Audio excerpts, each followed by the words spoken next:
Representative Garafalo offers the following amendment. Garafalo moves to amend House File Number 2414, the first engrossment as amended, and the amendment is coded A19-0470. I recognize the author of the amendment, Representative Garafalo. Thank you, Madam Speaker and members. Members, this amendment would fully fund and pay for President Trump's wall. I ask for your support. No, I'm just kidding. It doesn't do that. So, just want to see if anyone's paying attention. Madam Speaker, members, even though this is the amendment is 20 pages, it's actually a very basic amendment. Right now, there are two different schedules for drugs. Schedule 1 are addictive drugs that have no medical value whatsoever. Schedule 2 are addictive drugs that are found to be addictive that have some medical value. And right now, marijuana in the state of Minnesota is classified as a Schedule 1 drug in spite of the fact that we have a medical marijuana program.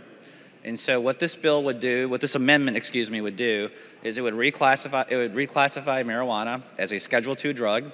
This is something the legislature needs to do if it's going to change, because in 2011, a lot of people were petitioning the Board of Pharmacy to change the classification of marijuana, and they didn't want to do that. They said, this is a little bit too hot for us to touch. And so in 2011, the legislature and the governor changed the law, so now any changes in these types of drugs have to be done at a legislative level.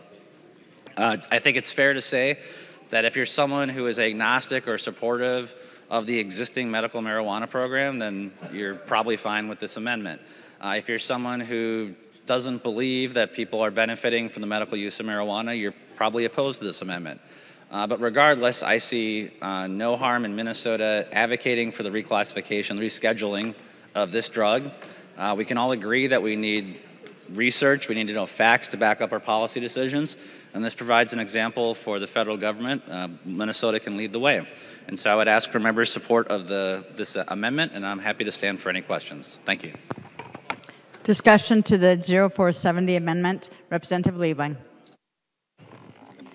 Thank you, Madam Speaker. Well, I think I heard Representative Garafalo say it's a 20-page amendment. You really want to add 20 more pages, Representative Garafalo. Have you weighed it? Did you weigh the amendment? Because it might be just too heavy to add. But no, enough silliness. Obviously, it makes no difference. Size does not matter. It's okay.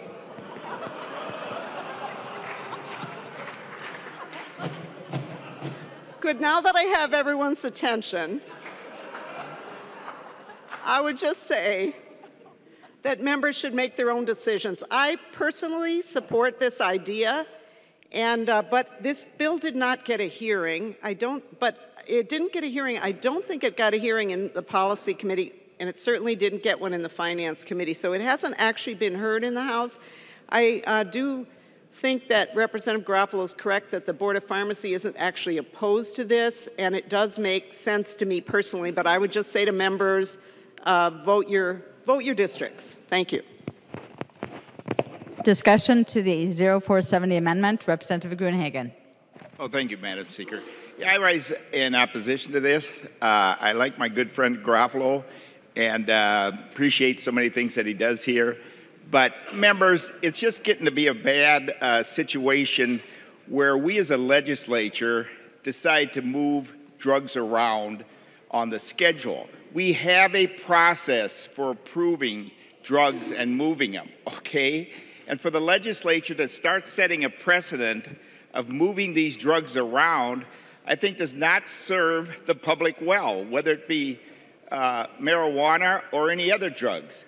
I have another rep on my side encourage me to say that not this amendment, but this bill will continue to weigh more until we're not going to be able to lift it off the floor house. No. Will raise health care costs, it'll cut funding for nursing homes, and it doesn't have a lot of controls for fraud, especially in the CCAP area. But besides that, think of it, members, we're setting a precedent to move drugs around on a schedule, and we're all lay people. Now, some of us have a little more expertise in the medical area, but this isn't the way the process should work, okay? we have a system where experts examine this with side effects. So members, I would encourage you to vote no on this amendment. Thank you. Representative Mariani. Madam Speaker, members, and to my good friend Representative Garafalo, I'm going to join you on this, but I do want to highlight something that Representative Hagen said and remind members that on Monday, I think it'll be Monday, our Omnibus Public Safety Criminal Justice Reform Bill will be up.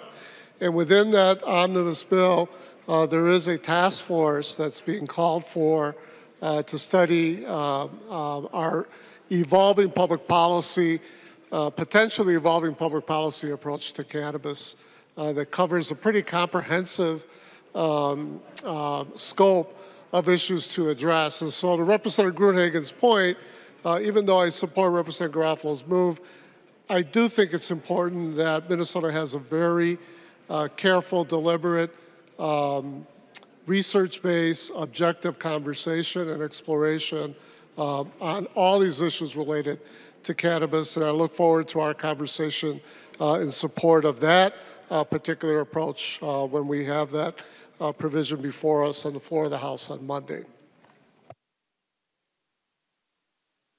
Being no further discussion, all those in favor of the 0470 amendment say aye. Aye.